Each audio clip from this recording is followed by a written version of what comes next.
মাহে রমাদান আমাদেরকে ওয়েলকাম জানাচ্ছে, অভ্যর্থনা জানাচ্ছে, আহলান সাহলান জানাচ্ছে। আল্লাহ যেন রমজান পর্যন্ত আমাদের হায়াতে বরকত দান করেন। মাহে রমাদানের শিক্ষা তাৎপর্য খুবই গুরুত্বপূর্ণ বিষয়। আমি যারা সিয়াম সাধনা করবেন, রোজা রাখবেন, তাদের সকলকে, আমাকে সহ আমরা এটাই মনে করব, এটাই স্মরণ করব যে আমাদের জবান মাহে রমজানের শিক্ষার আলোকে গঠন করতে হবে। জবান, আমাদের একটা জবান আছে নাকি? আলাম নাজআল লাহু আইনাইন ওয়া লিসানান ওয়া শাফাতাইন। আমি কি তোমাদেরকে দুটো চোখ দেই নেই? আমি কি দেই নেই একটি জবান, দুটো কান? হাত, চোখ, কান, পা, জবান এগুলি কার দান? জবান নাড়াচাড়া করলে ভাষা হয়, ভাষা আল্লাহ তাআলার দান। মাহে রমাদান আমাদের জবানকে যেন পবিত্র করে দেয়, আমাদের জবান যেন আমাদের নেক আমলের উসিলা হয়, আমাদের জবান যেন আমাদের পরকালে জান্নাতের উসিলা হয়। অঙ্গ প্রত্যঙ্গ দিয়ে মানুষ যত পাপ করে তার অন্যতম উপকরণ হলো জবান। যত গুনাহ মানুষ করে তার বেশিরভাগ গুনাহ মানুষ জবান দিয়ে করে। পাপ করার উপকরণ যেগুলি, নেক আমলের উপকরণও সেগুলি। হাত, চোখ, কান, পা, নাসিকা, এগুলি দিয়েই মানুষ নেক আমল করে, আর এগুলি দিয়েই মানুষ পাপ করে। বুঝা যায় কথা? বুঝেন? বুঝলেই মনের মধ্যে উপলব্ধি আসবে। রোজা কি করে আমাদেরকে? রোজা আমাদেরকে আল্লাহর হুকুমের উপরে মজবুতভাবে কায়েম করে দেওয়ার প্রশিক্ষণ দেয়। আর রোজা অঙ্গ প্রত্যঙ্গের উপরে আল্লাহর আইন কার্যকরী করে দেয়। আমার হাত, চোখ, কান, পা সব কিছুর উপরে আইন কার্যকরী করে দেয় রোজা। আল্লাহ রাব্বুল আলামিন বলছেন, মা ইয়ালফিযু মিন কাওলিন ইল্লা লাদাইহি রাকীবুন আতীদ। মানুষের জবান থেকে এমন কোনো কথা বের হয় না, অপেক্ষমান পর্যবেক্ষণকারী যারা পর্যবেক্ষণ করে না, যা আমলনামায় রেকর্ড হয় না, এমন কোনো কথা মানুষের জবান থেকে বের হয় না। মানে মানুষের জবান থেকে যত কথা বের হয় আমলনামার ভিতরে ফেরেশতারা সব রেকর্ড করে ফেলে।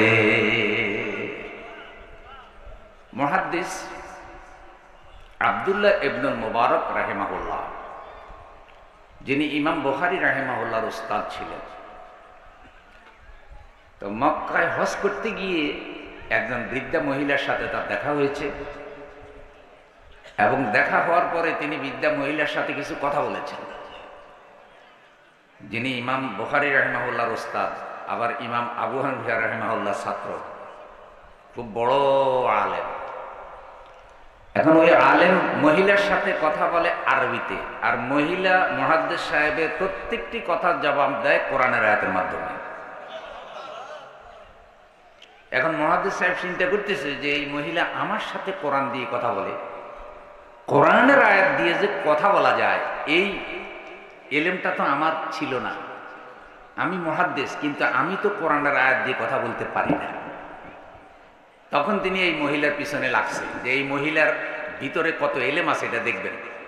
মুহাদ্দিস সাহেব পুরো সফরে তার থেকে সাধারণ আরবি ভাষায় কথা বলার চেষ্টা করলেন, বের করার চেষ্টা করলেন, পারলেন না। পরে মুহাদ্দিস সাহেব তাকে প্রশ্ন করলেন, আমি আপনার সাথে যেভাবে কথা বলি আপনি আমার সাথে সেভাবে কথা বলেন না কেন?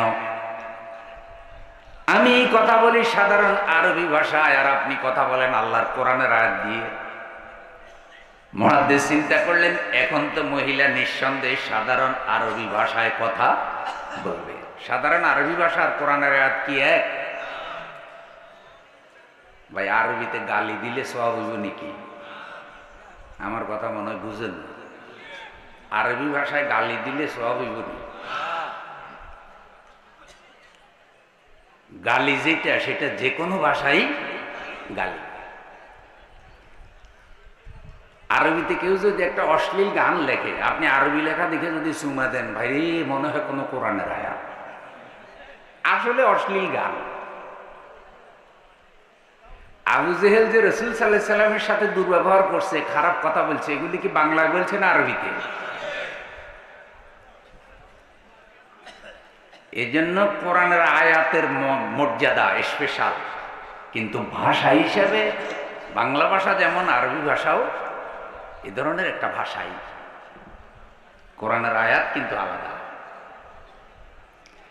মুহাদ্দিস সাহেব প্রশ্ন করলেন,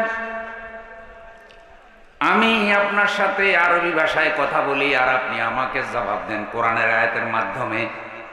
মুহাদ্দিস চিন্তা করেছে, এখন তো মহিলা নিঃসন্দেহে সাধারণ আরবি দিয়ে আমাকে জবাব দিতে বাধ্য হবে।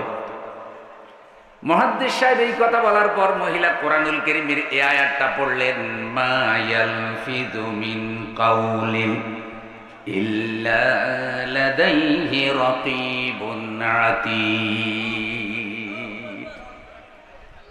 মানুষের জবান থেকে যত কথা বের হয়, সব কথা যেহেতু আমলনামায় রেকর্ড হয়, পর্যবেক্ষণকারী পর্যবেক্ষণ করে, সংরক্ষণকারী সংরক্ষণ করে। বুঝাতে চাইলে মুহাদ্দিস সাহেব, যেহেতু আমি যা বলি সব আমলনামায় রেকর্ড হয়, আমি এ কারণে কোরআন ছাড়া কোনো কথা বলি না।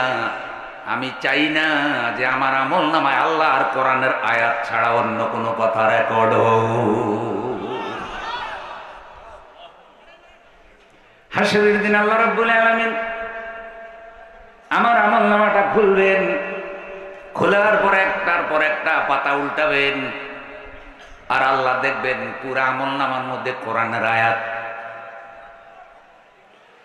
মুহাদ্দিস বাড়িতে গিয়ে তার ছেলেকে জিজ্ঞাসা করলেন, যত চেষ্টা করলাম আপনার মা কোরআনের আয়াত ছাড়া কোনো কথা বলে না, আপনাদের মায়ের এই অভিজ্ঞতা সম্পর্কে আপনাদের মূল্যায়ন কি? ছেলে বলছে, আমার মা আমাদের সাথে এভাবে কোরআনের আয়াত দিয়ে কথা বলে। কোরআনের আয়াত যখন মা একটা পড়ে, তখন আমরা বুঝতে পারি ওই আয়াত পড়ে মা আমাদেরকে কি নির্দেশ করতেছে। ওই আয়াতের মেসেজ আমরা বুঝি, ফলে আমরা তা বাস্তবায়ন করি।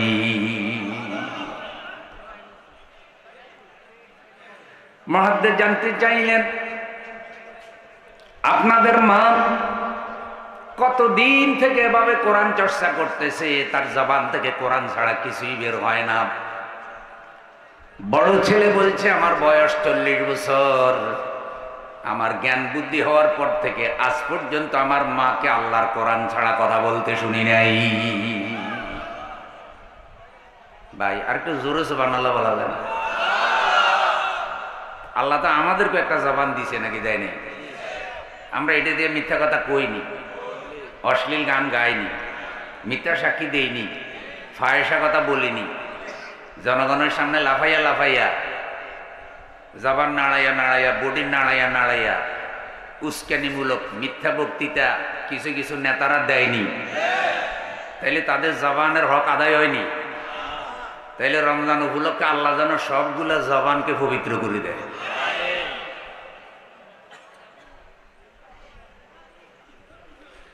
প্রিয় ভাইয়েরা আমার, সূরা মুমিনুনে আল্লাহ রাব্বুল আলামিন মুমিনের কোয়ালিটি আলোচনা করতে গিয়ে বলেছেন, ওয়াল্লাযীনা হুম আনিল লাগবি মুরিদুন। মুমিন হলো তারা যারা অপ্রয়োজনীয় কথা, ফায়সা কথা, মন্দ কথা থেকে তাদের জবানকে হেফাজত করে। অনেক নামাজি মানুষও তার জবান ঠিক, ভাই এর সাথে কথা কইও না, জবান খারাপ। এর জবান খারাপ। যে লোকটা বেশি বেশি অশ্লীল কথা বলে, খারাপ কথা বলে, লোকেরা বলে তার জবানে লজ্জা নাই। পোশাক আশাক লজ্জা নিবারণের জন্য, কিন্তু মুখের উপরে তো পোশাক পরা যায় না, মুখের উপরে ঈমানের লজ্জা লাগাতে হয়।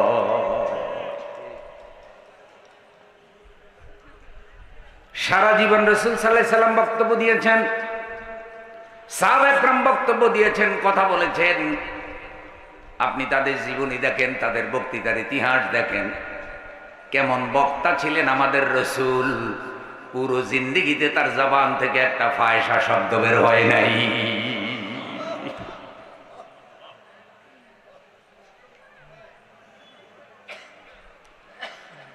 রাসূল সাল্লাল্লাহু আলাইহি সাল্লাম বলছেন, সহিহ বুখারীর হাদিস, মান ইয়াদমানু লি মা বাইনা লিহিয়াইহি ওয়া মা বাইনা ফাকিদাইহি আযমানু লাহুল জান্নাহ। আমার যে উম্মত আমাকে তার জবান এবং লজ্জাস্থানের জিম্মাদারি দেবে, আমি রাসূল তার জন্য জান্নাতের জিম্মাদার হব। জবানের জিম্মাদারি রাসূলকে দেওয়ার অর্থ কি? যেভাবে ইচ্ছা সেভাবে জবান চালানো যাবে? ঝগড়া লাগলে গালিগালাজ করেনি, পুরুষও আছে নারীও কি খালি গালি দেয়। এমন পুরুষ এখানেও আছে যাদেরকে জিজ্ঞাসা করেন যদি সূরা ফাতিহা ভুল পাবেন, দোয়া কোনো জিজ্ঞাসা করলে ভুল পাবেন, এই লোকটাই যদি ঝগড়া লাগে 2 ঘন্টা গালি দিবে, একটা গালিও ভুল হয় না।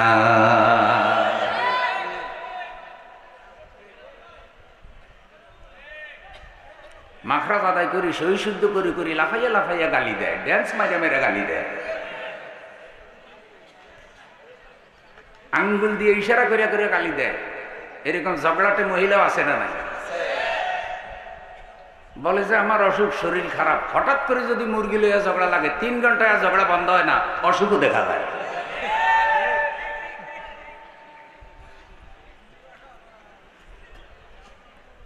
আবার আমি রোজা রাখছি, আমার রোজাটা নষ্ট করে দিলি তুই ঝগড়া লাগে, আছে না এরকম?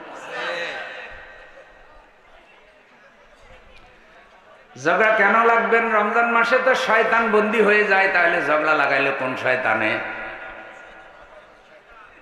জিন শয়তান বন্দী হয়, কিন্তু মানুষ শয়তান তো বন্দী হয় না।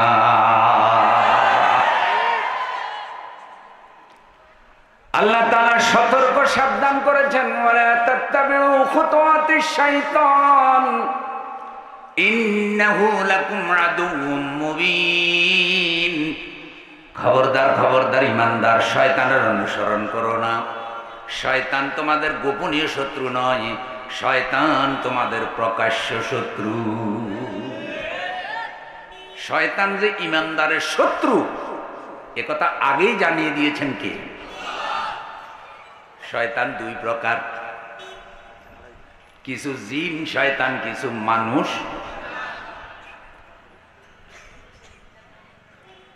কিছু কিছু দোয়া আছে যেগুলি পড়লে জিন শয়তান ভয়ে পালিয়ে যায়, আসতে পারে না, কিন্তু কোন দোয়া মানুষ শয়তানের ধরে না। তাই রমজান মাসে মানুষ শয়তানগুলি শয়তানি করতেই থাকে।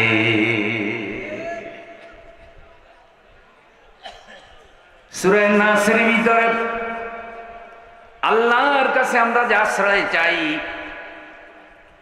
এক পর্যায়ে গিয়ে আমরা বলি আল্লাযী ইউওয়াসওয়িসু ফী সুদুরিন নাসি মিনাল জিন্নাতি ওয়ান নাস।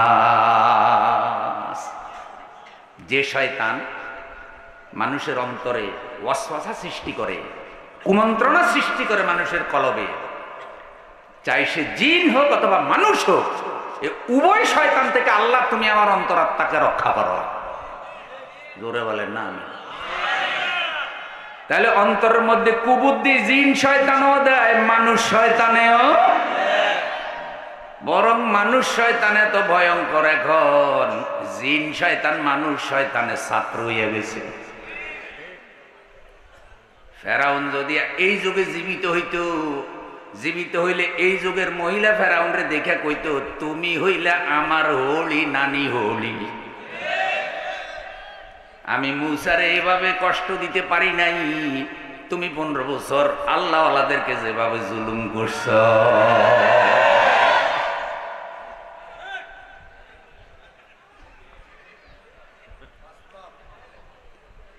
ফেরাউনও তার কাছে কি কোন এক কবি একটা কবিতা লিখেছেন, উর্দু ভাষার কবিতা, যতটুকু আমার মনে পড়ে। শয়তান নাকে রুমাল দিয়ে হাসে আর বলে, क्या हंसी आती है मुझे हजरते इंसान पर, क्या हंसी आती है मुझे हजरते इंसान पर, जर्म तो खुद करे लानत करे शैतान पर। শয়তান আফসোস করে আর বলে, এই বান্দাগুলোর প্রতি আমার বড় আফসোস, আমার যত শয়তানি সব মানুষে ভাগ করে নিছে, আমি নিজে শয়তানি করার মতো কিছু পাইতেছি না। ওরা সব শয়তানি করে আর দোষ দেয় হলো আমার। আকাম কুকাম যা সব সে করে আর মামলা দেয় হলো আরেকজনের নাম।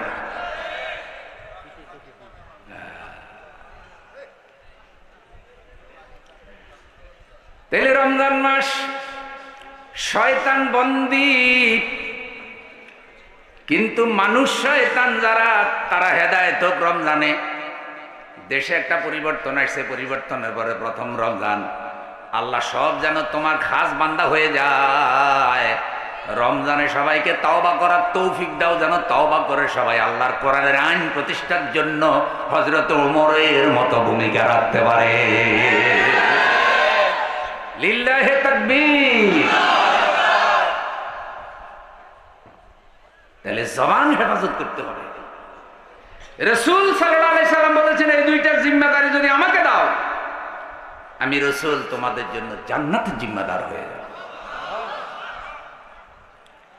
قال رسول الله صلى الله عليه وسلم, রাসূল সাল্লাল্লাহু আলাইহি সাল্লাম বলেছেন, আল মুসলিমু মান সালিমাল মুসলিমুনা মিন লিসানিহি ওয়া ইয়াদিহি।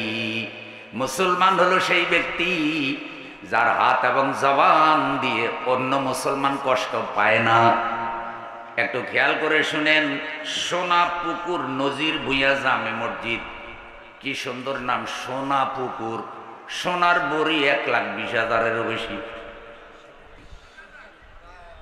তেন আপনাদের এই সোনার সাথে মিলাইয়া নাম, মাশাআল্লাহ, খুব দামি নাম। আল্লাহ এই বান্দাদেরকে তার থেকে দামি বানাইয়া দাও। মুসলমানের পরিচয় দেওয়া হচ্ছে, মুসলমান সেই ব্যক্তি যে তার হাত এবং জবান দিয়ে অন্য মুসলমানরে কষ্ট দেয় না। তাহলে বোঝা যায় যে তার হাত এবং জবানের মাধ্যমে অন্য মুসলমানকে কষ্ট দেয়, সে আর মুসলমান থাকে না।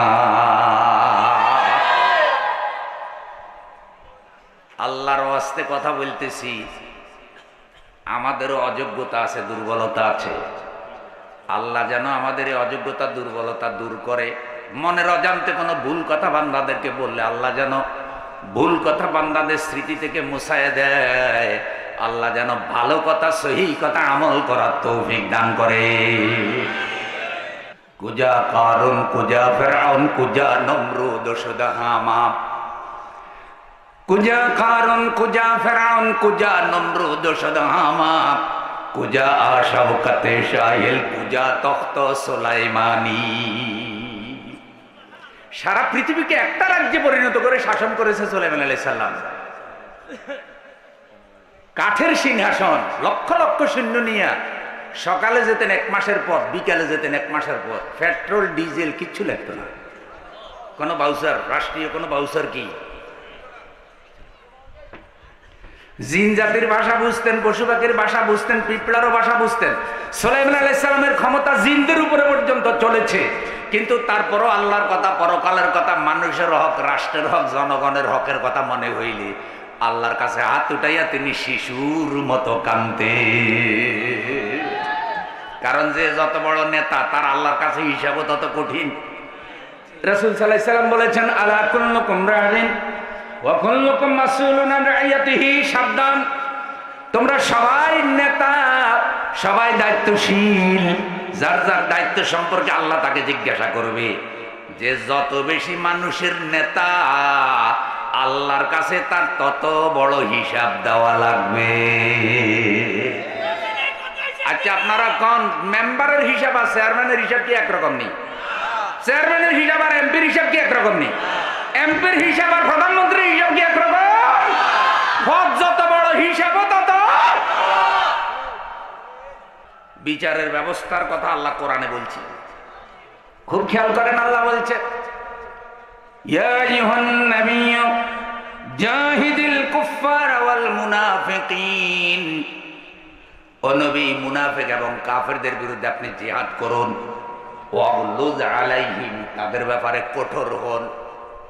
বুঝা যায়নি?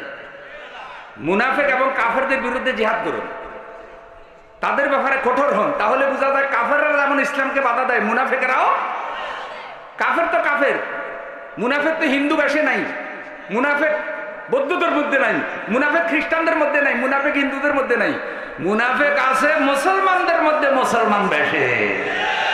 দাবি করে তাহাজ্জুদি, দাবি করে হাজী সাহেব, দাবি করে মুসলমান, দাবি করে দাড়িওয়ালা, দাবি করে টুপিওয়ালা, দাবি করে আমরাও তো মসজিদ মাদ্রাসার খেদমত করি, কিন্তু রাজনীতি করে ফেরাউন নমরুদের।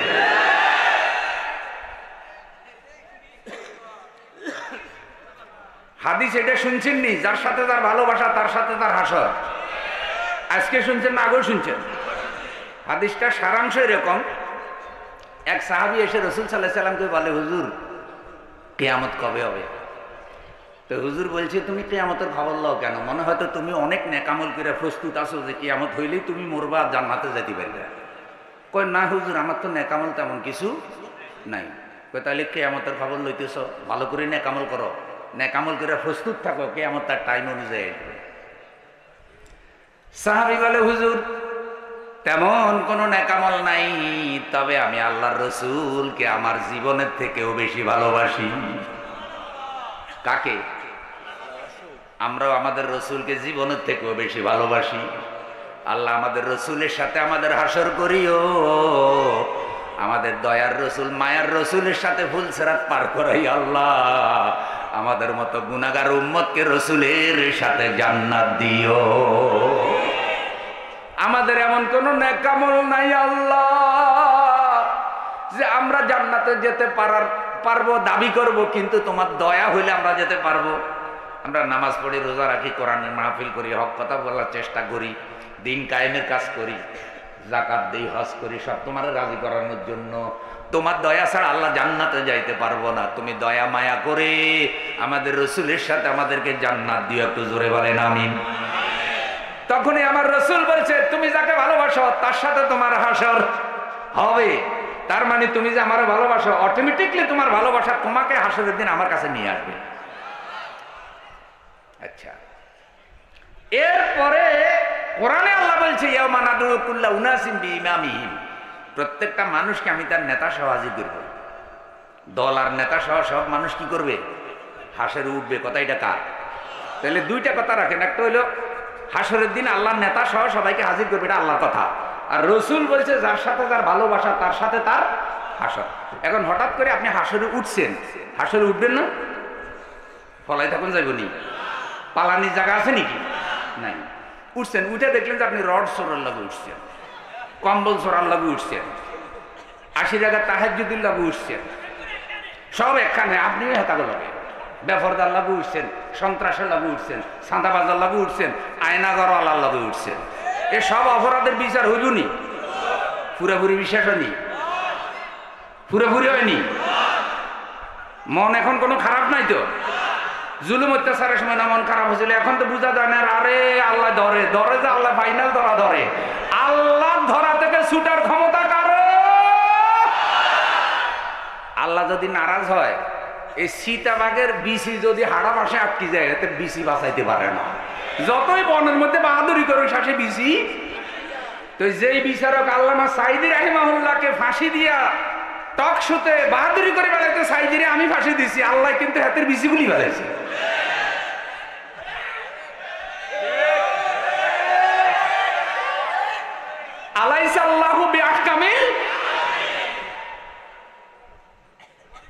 সত্য নি? আল্লামা সাঈদীর জন্য কোটি কোটি মানুষ দোয়া করে, আর আল্লাহ এই বিচারক নামক হত্যাকারীকে কলাপাতার মধ্যে শোয়াই অপমান করছে। তার হাতের মধ্যে হাত কড়া লাগাই আল্লাহ মানুষের দেখাইছে যে আল্লাহ তাআলা কখনো অপরাধীকে ছাড়ে। কোটি কোটি মানুষের দোয়া পাচ্ছে, আল্লাহর কোরআনের খাদেম, আর এই বেটা পাইতেছে মানুষের অভিশাপ। কলা ভাই শেষই দিছি দিছি।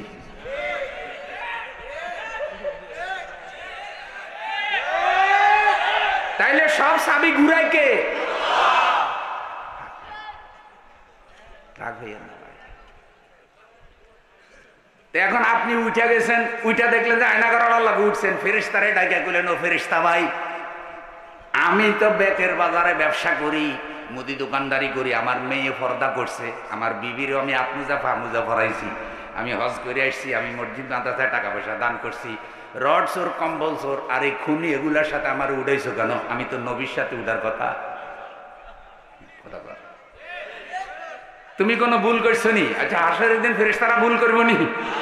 ফেরেশতা তখন বলবেন, না রে ভাই, ভুল হয় নাই, তুমি হাজী সাহেব মানুষ, তুমি হালাল পথে ইনকাম করছো, তোমার বিবি পর্দা করছে, কথা ঠিক, কিন্তু তুমি এমন একটা দল সমর্থন করছো, এমন একটা মহিলারে নেতা মানছ যেটাই নিজে পর্দা করে না, বাহিরের মেহমান আসলে হ্যান্ডশেক করে বুকে জড়াইয়া ধরে গালের সাথে গালও লাগাইয়া দেয়।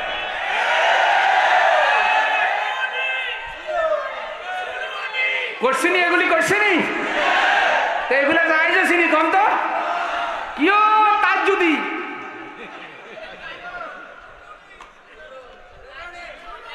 যাই যাচ্ছিনি, তো তুমি হাজী সাহেব মানুষের, আল্লাহ মানুষের, তুমি যে এটা করছো, এখন তোমার হাসর ওর সাথেই হবে। তোমার আবু বকর, ওমর, ওসমান, আলী এদের সাথে হাসর হওয়ার মতো আমল তোমার। ভাই, আল্লাহওয়ালা মানুষদের সব জায়গায় যাওয়া সাজে না। যদি সব জায়গায় যাওয়া সাজতো, তাহলে আল্লামা সাঈদী শুধু একটা কথা মানলেই এই জমিনের বাদশাহী পেয়ে যেতেন। হুজুর চিন্তা করছে, এদের কথা যদি মানি তাহলে আমার ইমান, আমল, ইজ্জত সব চলে যাবে, পরকাল শেষ হয়ে যাবে। এদের কথা মানা। ইব্রাহিম আলাইহিস সালাম আগুনে পড়ছে, কিন্তু নমরুদের কোনো প্রস্তাব। আল্লাহ তাআলা আমাদেরকে মাহে রমজানের সেই উজ্জীবনী শক্তি দান করো, ইয়াকিন দান করো।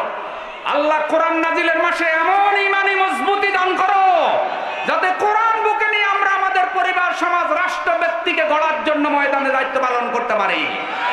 জোরে বলেন আমিন। জরে রক্ত ঝরুক হে দয়াময়, ঝরে রক্ত ঝরুক হে দয়াময়, ঝরে রক্ত ঝরুক হে দয়াময়, তবু আগলে যেন রাখতে পারি বুকে আল কোরআন, তবু আগলে যেন রাখতে পারি বুকে আল কোরআন। করো সেই শক্তি দান, করো সেই শক্তি দান, তোমার অসীম করুণা আমরা মুসলমান, তোমার অসীম করুণা আমরা মুসলমান, তোমার কোরআন দিয়ে মোরা গড়ব এ জাহান। কোরআন কি কোনো দলীয় কিতাব? নবী কি কোনো দলীয় নবী? আল্লাহ কি কোনো দলীয় আল্লাহ? কোরআন যেমন সবার, নবী যেমন সবার, আল্লাহ যেমন সবার, তেমনি কোরআনের আইন প্রতিষ্ঠার কাজটাও সবার সবার। কোরআনের আইন প্রতিষ্ঠার কাজে যারা বাধা দেয় তারা এ যুগের আবু জেহেল। কোরআনের কর্মীদেরকে যারা মিথ্যা মামলার ফাঁসি দেয় তারা এ যুগের নমরুদ। কোরআনের কর্মীদেরকে যারা বাড়ি ঘরে থাকতে দেয় নাই তারা এ যুগের ফেরাউন। কোনোভাবেই তাদের হাসর হযরত আবু বকরের সাথে হতে পারে না।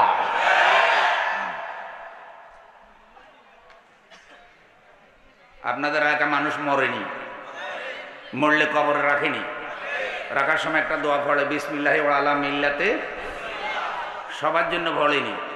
এটা কি দলীয় দোয়া নি? কেন এই দোয়ার বাংলা অর্থ কি? আল্লাহর নামে রসুলের দলে উঠাই দিলাম। কার নামে? রসুলের দলে। তো মরার পরে মরা লাশ এটা যে আল্লাহর নামে রসুলের দলে দিলেন, মরার আগে তো এটা আল্লাহর নামে রসুলের দলে ছিল। তো মরা লাশ এটা আল্লাহর আল্লাহ রসুল নিবুনি, তাহলে মরার আগে আল্লাহর আল্লাহ রসুলের দলে আসে, ঠিক না ভাই? লাশিটা নিব। প্রিয় বন্ধু, মাঝে মধ্যে দেখবেন ভাঙ্গারিওয়ালারা বাড়িতে আসে, ভাঙ্গারি কিনে কটকটি আলু পেঁয়াজ নেন, বিনিময়ে সিলভার দেন, পুরান লোহা দেন, ব্যাটারি দেন, ভাঙ্গারি দেন। আপনি গিয়া যদি কন ভাই পুরান লোহা নাই, ব্যাটারি নাই, কোনো সিলভার নাই, আমার আব্বা মারা গেছে, আব্বার লাশ আছে, লাশটা নিয়ে আমারে 1 কেজি আলু দে, দিব নি? তো এই যে লাশ 1 কেজি আলুওয়ালারে দিলে আলু পাওয়া যায় না, এই লাশের সাজায় গোজায় কয় যে এতদিন বাইসে আসিল, এতদিন ধর্মনিরপেক্ষ মতবাদ করছে, জালিমের দল করছে, ফাসিকের দল করছে, সমাজতন্ত্রের দল করছে, কুফুরি মতবাদ করছে, মরার পরে ধরেন হে আল্লাহ রসুল আপনারা দিয়ে দিলাম, যতকাল বিজিবিতে আসিল ততকাল আমরা মধু খাইছি, এখন এত রু নাই, মধুও নাই।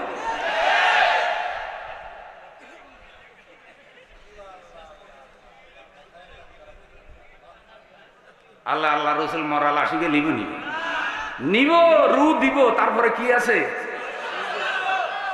করছে ডিজিটাল ফাপ, করছে ডিজিটাল ফাপ, কইছে ডিজিটাল মিথ্যা কথা, জুলুম করছে ডিজিটাল জুলুম, মরছে ডিজিটাল মরা, খাইব ডিজিটাল ফিডানি, আইব ডিজিটাল ফিরিস্তা, লাগা।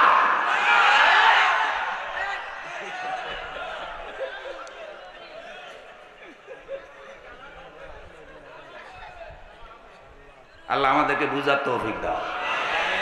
এই জুলুম অত্যাচার থেকে আল্লাহ হেফাজত করো।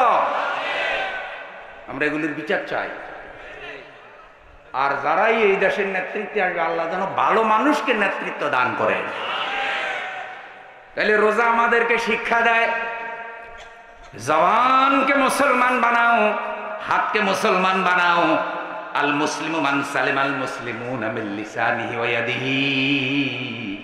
মুসলমান হলো সেই ব্যক্তি যার হাত এবং জবান দিয়ে অন্য মুসলমান জুলুম হয় না, তার ক্ষতি হয় না, সে কষ্ট পায় না। আল্লাহ রসুলের সুন্নাহ হইল, আমার প্রিয় বন্ধু একজন মুসলমান আরেকজন মুসলমানকে দেখলে সালাম দিবে, আসসালামু আলাইকুম ওয়া রাহমাতুল্লাহ। উনিও জবাব দিবেন ওয়া আলাইকুম আসসালাম ওয়া রাহমাতুল্লাহ।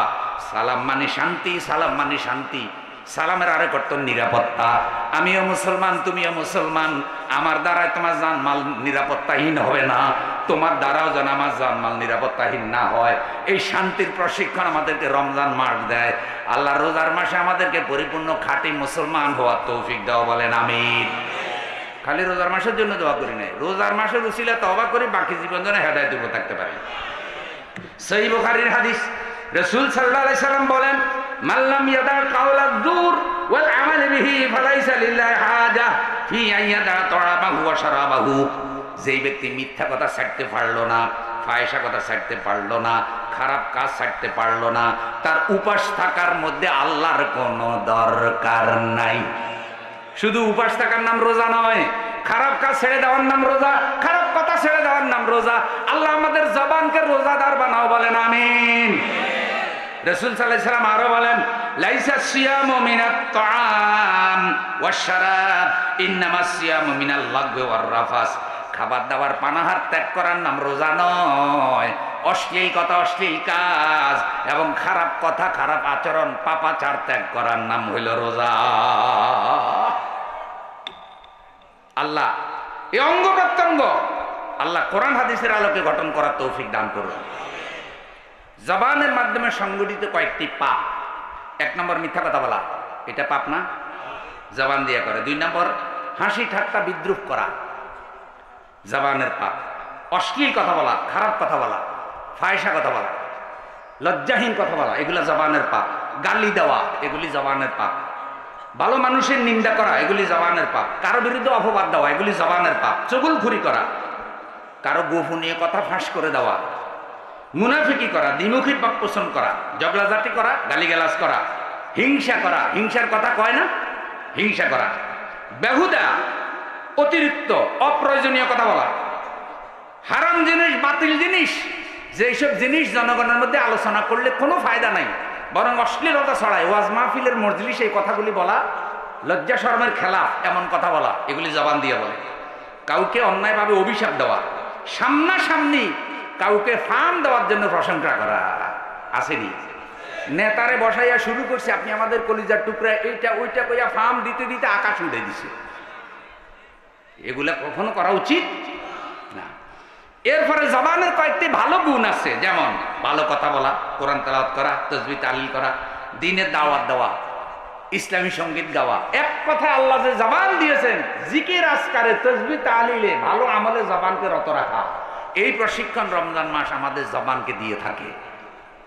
যেই ব্যক্তি আল্লাহর জিকিরে জবানকে সিক্ত রাখে, হাসরের দিন সে হাসতে হাসতে আল্লাহর জান্নাতে যাবে। তাইলে রমজান মাসের এই শিক্ষা জবানটাকে যদি কাজে লাগাইতে পারি, দেখবেন অনেক পাপ চলে যাবে। শেষ কথা এভাবে বলতে চাই, হযরত মরিয়ম যখন ঈসা আলাইহিস সালামকে জন্ম দিলেন বাইতুল লেহেমে খেজুর গাছের নিচে, কয়েকদিন পর আল্লাহ বললেন, ও মরিয়ম, আপনি সন্তান কোলে করে ফিলিস্তিনে যান।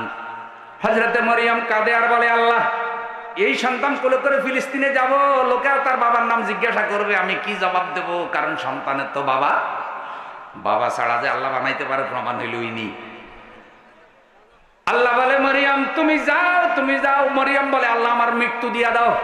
তোমার ইচ্ছা ছিল তুমি দেখাবে যে তুমি বাবা ছাড়া সন্তান বানাইতে পারো, তুমি সেটা দেখাইছো, বিশ্ববাসী দেখছে। আমি বিয়ে করি নাই, কোনো পুরুষের সাথে আমার স্বামী স্ত্রীর আনন্দ হয় নাই, কোনো পুরুষ আমাকে একটা স্পর্শ পর্যন্ত করে নাই, অথচ আমি একটা সন্তানের মা হয়ে গেলাম। এখন তারা তো আমাকে ব্যভিচারিণী বলবে, খারাপ অপবাদ দিবে, সন্তানের বাবাকে জানতে চাইবে, আমি কি বলবো? তুমি যে আমার ওখানে যেতে বলতেছো। এই বলে মরিয়ম কাঁদতে কাঁদতে ফেরেশান। আল্লাহ মরিয়মকে সান্ত্বনা দেওয়ার জন্য ফেরেশতা পাঠালেন যে আমি আল্লাহ তোমার সাথে আছি। আল্লাহ সাথে আছে না নাই? আল্লাহ যার আছে তার সব আছে। তখন আল্লাহ মরিয়মকে বলে, তুমি রোজা রাখবে। আমার রোজা কি? তোমার রোজা হইল কথা না বলা। কি বলা? কথা না বলা। হযরত মরিয়ম বলছে যে কথা না বললে তারা তো জিজ্ঞাসা করবে, কেমনে বুঝাবো? ইশারা ইঙ্গিতে বুঝাইবা। তাইলে আমাদের কথা হইলো খাবার দাবার, পানাহার, স্ত্রী সহবাস, এই শারীরিক প্রয়োজন থেকে দূরে থাকা, এগুলো হলো রোজা। আর হযরত মরিয়মের রোজা হইলো কি বলা? কথা। এরকম রোজা যদি আমার ঘরে 1 মাসের লেগে দিত, ভাই বহুত ভালো হইতো, মনে হয় পুরো বাংলাদেশ বউ বউ যেত। হ্যাঁ, ওই যে হযরত আলী রাদিয়াল্লাহু তাআলা আনহু কোনো একদিন আল্লাহ রাসূলের সামনে বলছে, হুজুর, আমি লম্বা দিনে, গরম দিনে রোজা রাখতে বড় পছন্দ করি। সুবহানাল্লাহ। লম্বা দিনে, গরম দিনে রোজা রাখতে বড় পছন্দ করে। তো লম্বা দিনে রোজা রাখলে সওয়াবও কি বেশি। এই ওয়াজ আমি একদিন জুমা মসজিদে করছিলাম। আসরের নামাজের পরে কাজী সাহেব আমার কয়, হুজুর, হাদিস তো শুনাইছেন গরম দিনে রোজা রাখার কথা কইলেন। আমার মনে আসছে যে আল্লাহ যদি নাইট রোজা দিত বহুত ভালো হইতো। নাইট রোজা কি? কয় নাইট রোজা হলো ঈশার নামাজ পড়ে সেহরি খাইতাম, খাইয়ে ঘুমাই যেতাম, ফজরের নামাজ পড়িয়ে এসে ইফতার করতাম, ঘুমের মধ্যে রোজা শেষ। কি আরামের রোজা। আমি কিছুক্ষণ ভাবলাম যে এই শব্দ পাইলো কই? নাইট রোজা। নাইট রোজা যদি আল্লাহ দিত।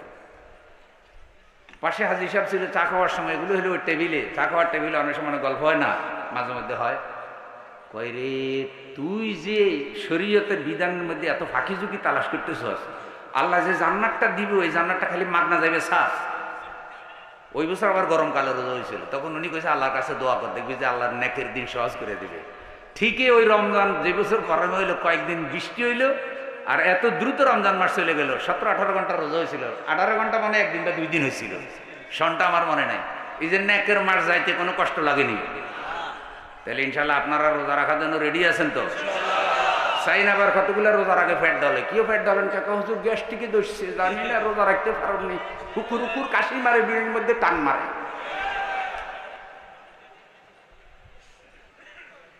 এতেরই কিসের গ্যাস্ট্রিকে দোষছে?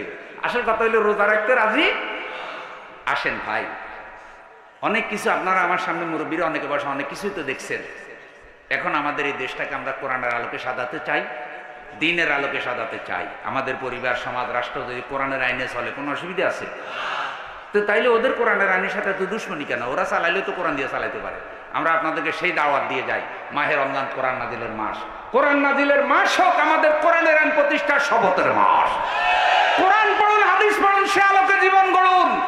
কোরআনের আলোকে পরিবার আলোকিত করুন, রাষ্ট্র আলোকিত করুন, জীবন আলোকিত করুন। আল্লাহ কবুল করুক, বলি আমিন। মা ইয়ালফিযু মিন কাওলিন ইল্লা লাদাইহি রাকিবুন আতীদ। জবানকে কন্ট্রোল করুন, গালিগালাজ করবেন না, মিথ্যা সাক্ষী দিবেন না, অশ্লীল কথা বলবেন না। ওয়া আখিরু দাওয়ানা আলহামদুলিল্লাহি রাব্বিল আলামিন।